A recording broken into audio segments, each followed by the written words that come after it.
Bismillahirrahmanirrahim. Assalamualaikum warahmatullahi wabarakatuh. Ada kalanya telinga itu bosan mendengarkan nasihat, muak, jemu, letih. Ada kalanya akal itu tidak lagi bisa diajak untuk berpikir, susah, payah, karena sudah terlalu penuh dengan berbagai macam maklumat, informasi, penderitaan dan kesusahan. Tapi Allah memberikan jalan lain untuk supaya nasihat itu sampai ke dalam hati melalui kisah. Maka kata Allah kepada Nabi Muhammad sallallahu alaihi wasallam, faqsusil qasasa, ceritakanlah kisah-kisah itu, la'allahum yatafakkarun, biarkan mereka berfikir, biarkan mereka merenung sejenak. Selama jantung masih berdetak, selama darah masih mengalir, mereka masih hidup, hati mereka masih bisa diajak untuk berkompromi. Mungkin kalau dinasihati tidak lagi masuk, tersumbat sudah telinga. Mungkin kalau diajak berdiskusi sudah tidak mempan, saking penat dan lelahnya penderitaan. Tapi kisah-kisah masih menyentuh ke dalam hati sanubari manusia, karena nafas masih berhembus, hayat masih berada di kandung badan. Bagi yang lama tidak juga dikaruniai anak, bacalah kisah Ibrahim alaihissalam yang tidak pernah muak dan bosan berdoa, Rabbi habli minas salihin, berilah aku anak yang saleh. Bukan setahun, bukan 2 tahun, 86 tahun lamanya menikah dengan Sarah, tidak juga dikaruniai anak. Menikah dengan Hajar, anak tidak juga datang. Mereka mengatakan istrinya mandul, mereka katakan tangan mungkin punya anak, karena tulang sudah rapuh, kepala sudah diselimuti uban, mustahil punya anak. Tapi Allah ingin menunjukkan kuasanya. Pagi, petang, siang dan malam dia berdoa, Rabbi habli minas salihin. Akhirnya Allah berikan anak. Bukan cuma istrinya yang muda itu yang melahirkan anak, istri yang dikatakan semua orang mengatakan takkan mungkin punya anak, mustahil punya anak. 13 tahun setelah kelahiran Ismail, Sarah mengandung, lahirlah Ishak. Ketika itu umur Nabi Ibrahim 99 tahun. Allah ingin menunjukkan kuasanya. Innama amruhu idza arada syai'an ayyaqula lahu kun fayakun. Setan berbisik, mengapa dia yang pacaran, dia yang berzina, sekali berhubungan kelamin langsung punya anak? Mengapa dia yang melakukan hubungan tidak halal, tidak ada akad, tidak ada saksi, tidak ada mahar, tidak ada izin orang tua, mengapa begitu mudah? Memang itulah kerja setan. Alladzi waswisu fi sudurin nas la'atiyannahum min baini aydihim, aku akan datang dari depan, wa min khalfihim, dari belakang, wa an aymanihim, dari kanan, wa an syama'ilihim, dari kiri. Memang begitulah kerja-kerja setan dari bentuk jin, syayatinul jinni wal insi. Ada pula setan yang berbentuk manusia, yang kerjanya menghangat-hangatkan hati, memanaskan perasaan, sehingga mendidih, bergejolak, sampai pada mencaci maki Tuhan. Beristighfarlah, minta ampun kepada Allah. Bacalah kisah-kisah mereka, bagaimana susahnya Nabi Zakaria berdoa kepada Allah, Rabbi habli min ladunka dzurriyyatan thayyibah, berilah aku keturunan yang baik-baik ya Allah. Allah berikan keturunan yang baik.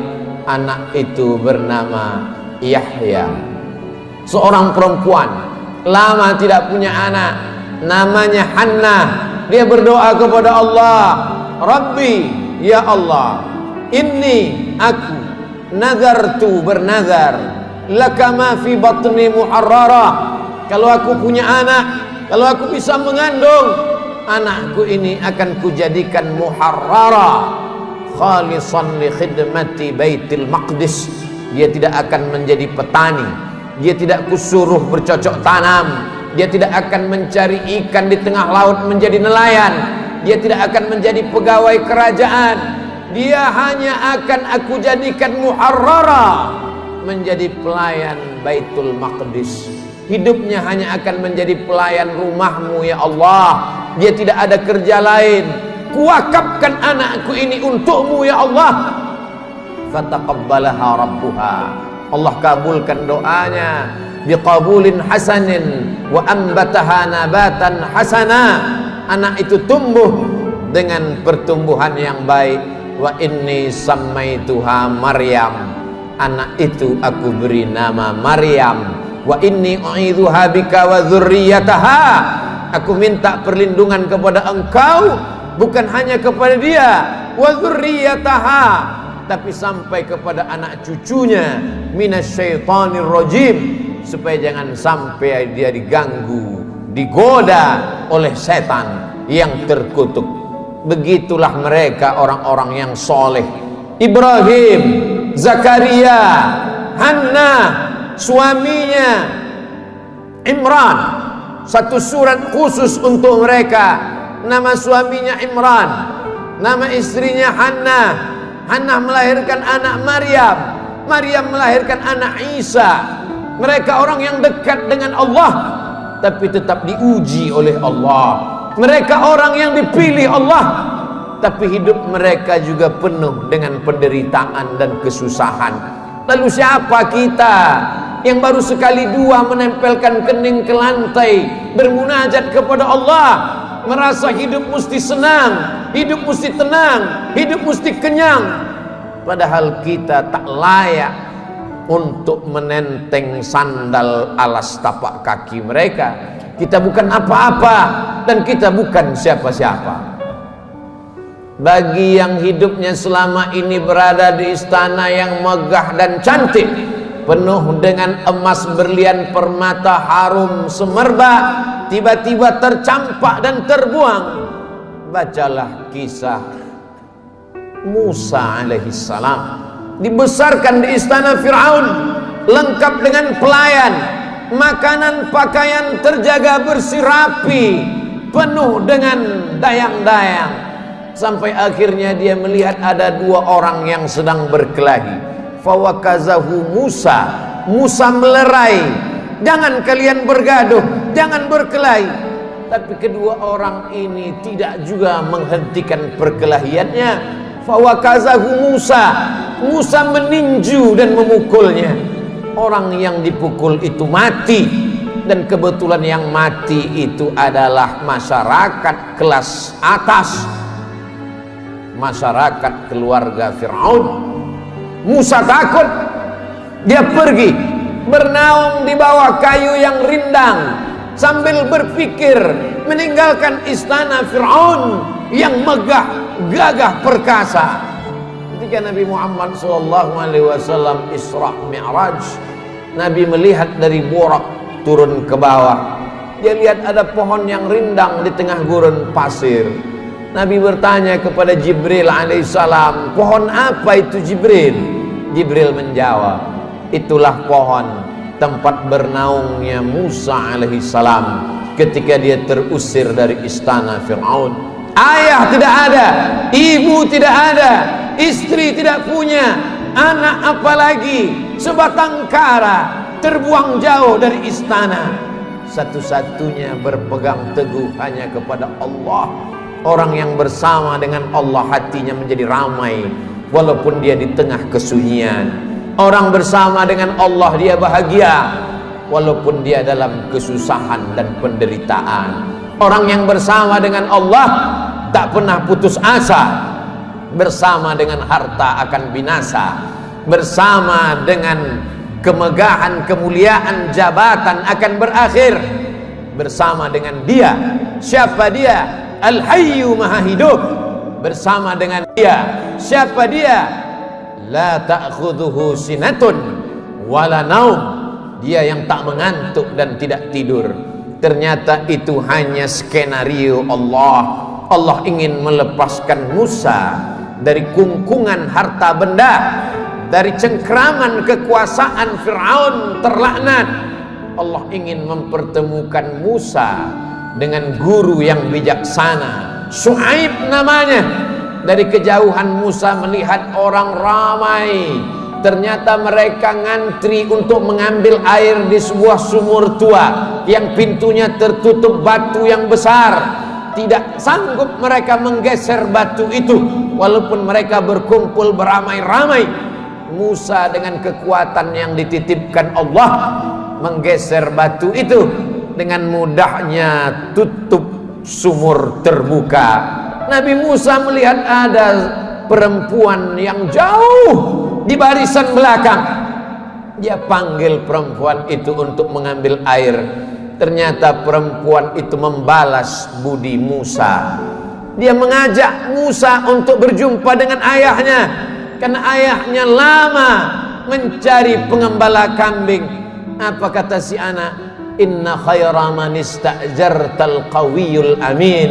Kalau kau ingin mencari pengembala kambing ayah, selama ini kau susah mencari anak muda, pilihlah anak muda ini. Dia orangnya jujur dan amanah. Dari mana kau tahu dia jujur? Ketika dalam perjalanan tadi aku di depan, dia di belakang. Angin bertiup kencang, pakaian lekuk tubuh terlihat. Dia suruh aku ke belakang, dia ke depan, karena dia tidak ingin melihat yang dilarang Allah. Dari mana kau tahu dia kuat?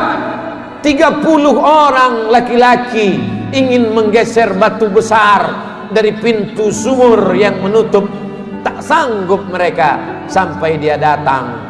Akhirnya Musa dinikahkan dengan anak Syuaib dengan mahar samania hijaj, 8 musim, 8 tahun lamanya mengembalakan kambing. Musa ulul azmi, banyak manusia tapi tak banyak yang dipilih menjadi nabi. Banyak nabi tapi tak banyak yang dipilih menjadi rasul. Banyak rasul tapi tak banyak yang dipilih menjadi ulul azmi. Musa salah satu ulul azmi. Musa yang diajak Allah untuk berbicara. Wa kallamallahu Musa taklima. Tapi sungguh pun begitu, pernah juga dia merasa terasing, kesunyian, kesepian, tercampak, terjatuh dari istana yang megah. Lalu siapa kita? Kita sedang diajak Allah untuk membanding-bandingkan diri dengan orang-orang yang soleh, yang hebat itu.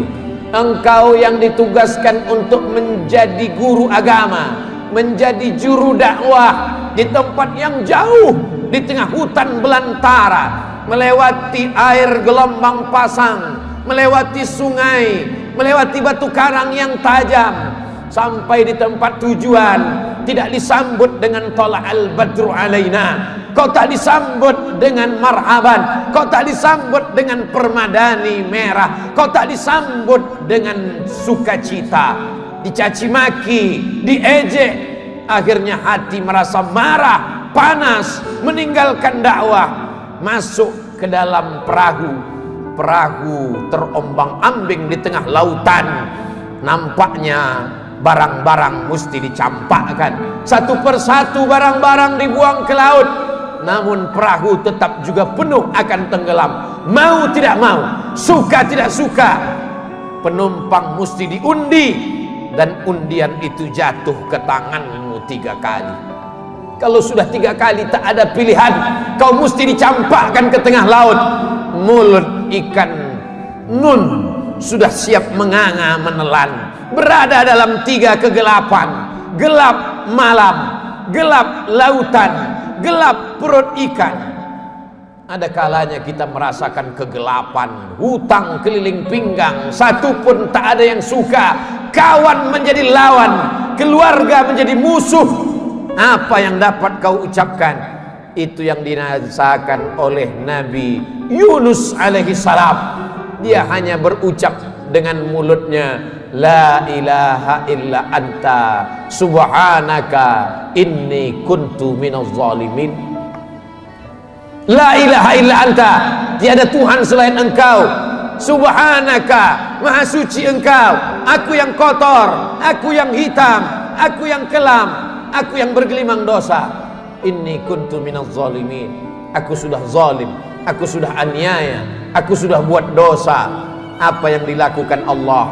Ikan itu memuntahkan isi perutnya. Lalu kemudian Nabi Yunus terdampar di tepi pantai. Ditumbuhkan Allah yaktin, labu. Dia makan labu. Hari ini ahli medis, para pakar gizi menganjurkan orang yang sakit untuk memakan buah labu, makanan yang baik untuk penyembuh orang yang dalam keadaan sakit. Ternyata Allah tahu apa yang ada dalam hatimu. Siapakah engkau bila dibandingkan dengan Nabi yang dipilih Allah? Ada kalanya engkau terjatuh, masuk ke dalam lautan. Lautanmu bukan lautan Nabi Yunus, perut ikanmu bukan perut ikan Nabi Yunus, gelapmu bukan gelap Nabi Yunus. Tapi kesulitan-kesulitan hidup yang datang silih berganti, tak ada yang dapat kau lakukan kecuali berkata, La ilaha illa anta, subhanaka, inni kuntu minaz zalimin. Ada orang-orang yang mengajak engkau untuk berargumentasi, untuk berlaga, tapi bukan dengan otot. Mereka mengajak engkau berkelahi, berdebat dengan otak.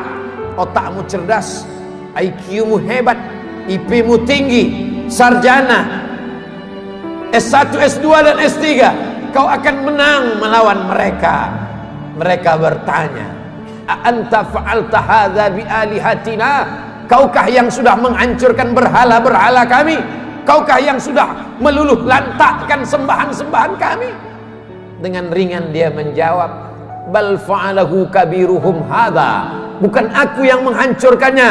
Yang menghancurkan berhala ini, patung-patung ini adalah patung yang paling besar. Lihat dari lehernya ada kampak. Dialah yang sudah menghancurkan. Ternyata orang-orang yang hebat berargumentasi itu, ketika dia kalah, dia tidak pakai otaknya, tapi yang dia pakai ototnya, yang dia pakai tenaganya, yang dia pakai kekuasaannya, yang dia pakai jabatannya. Kumpulkan semua kayu-kayu, bakar. Mereka membakar Nabi Ibrahim karena kalah berdebat dengan otak. Mereka pakai otot, jabatan, kekuasaan, tenaganya mereka pakai. Bakar, harriquhu, bakar dia.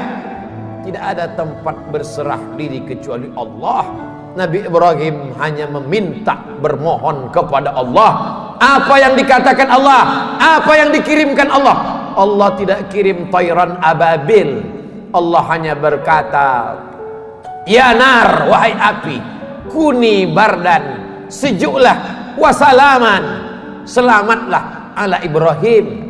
Api itu redup, api itu yang selama ini membakar, menghanguskan, meluluh lantakkan, membinasakan.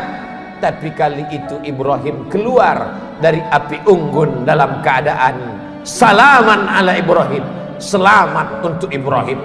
Ibrahim kita ucapkan bukan sekedar pemanis bibir di ujung lidah. Ibrahim kita sebut kama sallaita ala Ibrahim wa ala ali Ibrahim, kama barakta ala Ibrahim wa ala ali Ibrahim. Kalau anakmu mati, ternakmu mati, kebunmu kering kerontang, segala penghasilanmu hilang, tak cukup sampai di situ, penyakit pun datang, orang-orang menjauh. Bacalah kisah Nabi Ayub alaihissalam. Adakah Nabi Ayub berkeluh kesah? Adakah Nabi Ayub berkata, aku ini Nabi, kenapa anakku mati? Aku ini Rasul, kenapa ternakku mati? Kenapa kering kerontang? Dia hanya berkata, Rabbi, ya Allah, anni massanyad dur, aku kena penyakit ya Allah, wa anta arhamur rahimin, engkau maha penyayang di antara yang sayang. Tidak ada Nabi Ayub berkata sehatkan aku. Nabi Ayub tak minta sembuhkan aku. Dia hanya berkata, anni massanyad dur, aku kena penyakit ya Allah, wa anta arhamur rahimin, engkau maha penyayang di antara yang sayang. dia malu meminta kepada Allah, dia malu berkeluh kesah kepada Allah, dia malu. Malu adalah satu cabang dari iman. Malu kepada manusia biasa, malu kepada malaikat biasa, tapi ini malu berkeluh kesah kepada Allah, malu meminta kepada Allah. Itulah akhlak para nabi. Faqsusil qasasa, ceritakan kisah-kisah itu, la'allahum yatafakkarun, mudah-mudahan mereka berfikir. Kembali kepada Al-Quran, baca Al-Quran, baca terjemah, baca kisahnya, menyejukkan hati, menenangkan jiwa. Barakallahu li wa lakum fil Qur'anil azim, wa nafa'ani wa iyyakum bima fihi minal ayati wa dzikril hakim, wa taqabbala minni wa minkum tilawatahu innahu huwal ghafurur rahim.